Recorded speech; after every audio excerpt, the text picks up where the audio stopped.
નમસ્કાર, આપ જોઈ રહ્યા છો સ્પાર્ક ટુડે ન્યૂઝ। ગુજરાતના માનનીય રાજ્યપાલ આચાર્ય દેવવ્રત મુખ્ય અતિથિ તરીકે ઉપસ્થિતિમાં કાર્યક્રમ યોજાયો।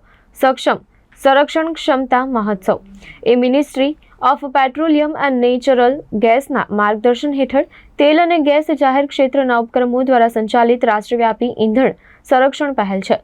1991થી આ જાગૃતિ અભિયાન નાગરિકોને ઈંધણ કાર્યક્ષમતા, પર્યાવરણીય સંરક્ષણ અને ભારતની ઉર્જા સુરક્ષા વિશે શિક્ષિત કરે છે।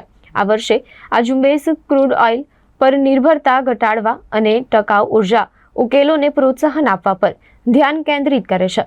14 ફેબ્રુઆરીથી 28 ફેબ્રુઆરી 2025 સુધી ચાલનારા આ પખવાડિયાના અભિયાનનો ઉદ્દેશ્ય બળતણ, કાર્યક્ષમતા, પર્યાવરણીય ટકાઉપણું અને ભારતની ઉર્જા સુરક્ષાને પ્રોત્સાહન આપવાનો છે।